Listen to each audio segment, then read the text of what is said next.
to test and evaluate. And it's an Orbis 600 head. It's kind of impressive. We've already had a chance to run it a couple days, and actually we had a chance to run it in a field where a 5-year-old Orbis 600 was not doing very well. It was plugging about every 10-15 minutes, and we took it out there and they ran the whole day flawlessly. The biggest problem we have in corn lately is the brown leaves toward the bottom, and when it's wet and raining, which it typically always does in this country, it tends to plug up some heads. So this head was designed to eliminate some of those problems. The funny thing about CLAAS, it's still called an Orbis 600, but it is entirely different head, even though on first look it may look the same. So we're going to fold it up and show you some differences, but it's definitely lower profile. You'll see that right away. We're going to show you the ground contour thing in a moment here. As we drive it around, you'll be able to see how the contour works. It's pretty slick. It's designed into the head, so the whole head controls the height. You never have to do it from the operator station. They changed a little bit where it feeds into the feed rolls. That's distinctly different than the old Orbises. If you notice them, we call them Christmas trees, and little towers there. You will notice that that's all open. On the old heads, that wasn't open, and could be a problem with brown leaves, the dead brown leaves in the bottom, especially chopping in the rain. We're going to flip the wing up and show you some of the details underneath. Okay, so now we flipped up the wing a little bit, and if you watch some of the folding, this head is actually even smarter than you are, because what it does is CLAAS has already pre-programmed the head. If you just switch choppers or you switch grass head, come back to the corn head, it knows exactly what your end stops are. It remembers them. Pretty cool feature. It also remembers all your settings. And I don't know if you noticed while we were folding, the other cool thing it does is if you push the fold button and it tells the chopper it's not in the right position, it automatically raises it, so that's in the right position to fold and to transport. Likewise, on the unfold, it does the same thing. One of the things it's trying to compensate for is it doesn't want you screwing these things up. And this is your auto contour that adjusts your head height and adjusts it like this. At the same time, it adjusts the height and keeps you from scalping this. And we'll show you this in a little bit on this uneven ground.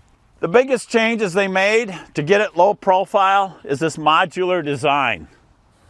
It looks nothing like our old Orbis heads.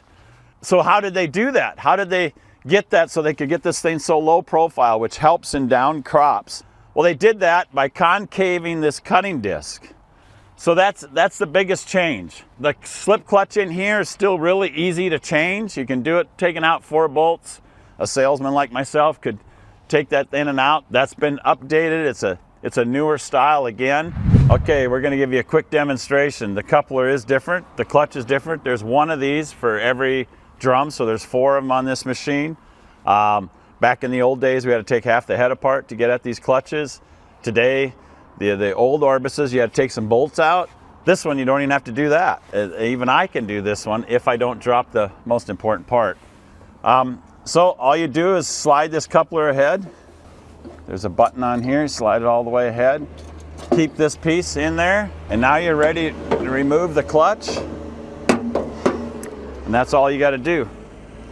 And you just throw another one in, or you could rebuild this one. They are rebuildable. There's kits for them, but they keep making these better and better, so you're probably not going to have to, but this is even slicker yet. It's easy to change in the field, so you just slide this back in. 1000 PDO shaft. Obviously, if you're changing on the machine, you're underneath the machine to do the 2 underneath, you never have much fear of dropping this part. But even if you drop it, you can fish it out of the cavity, which I may do again. There you go. Slide this back in, line up the holes there.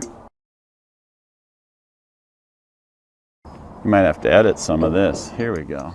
There we go. I just didn't do it in the right order. All you needed was a 13mm wrench to take the cover off. Otherwise, no tools required. Probably the single biggest change they made to this head is these teeth. And that's what makes this head uniquely different.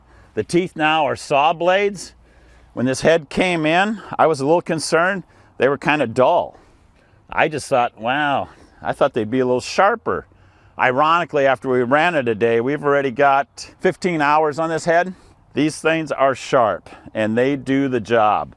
Really helps for grass. So the other thing that makes this head unique is it doesn't turn as fast as everybody else's head does. It runs slower, takes less power. There's fewer gearboxes. So they've done a lot of work to change this head. Another change they made is all these wheels now are protected. This sickle section here is standard equipment, helps clean the bottoms out. On our old heads, you would see just tons of stuff hanging underneath here when you came out of the rows. This helps clean it out. In fact, it's so sharp, I think I just cut myself. Different cleaners. You notice these wear strips are standard. That wasn't on the original head. This cleaner is different. On the original head, it went way into here. It no longer has to do that because this is all concaved. The other cool thing is they did on this head that's really different is the points that keep the corn against the drum. You can see it down here. This is the top side. There used to be rods. They are no longer rods. They're strips of steel. The cool part is I should have took a wrench and showed you this, but they're replaceable and they're adjustable. There's slots in here and you can replace and adjust them, slide them closer in and out. That helps if you ever bend one or if you bend the thing and it's giving you trouble, you can just take it off, go get another one. You don't have to take the whole thing off. Really big improvement. So the other thing that they did is the couplers are different. If you notice the quick couplers, the power drive is a whole different coupler setup. It slides over top. And then this is another important thing right here is the adjustment of the scrapers. You can do it right from here. The scrapers that slide against the drum so you don't get stuff stuck in between the drum are adjustable right here. They've changed some of this stuff as well. So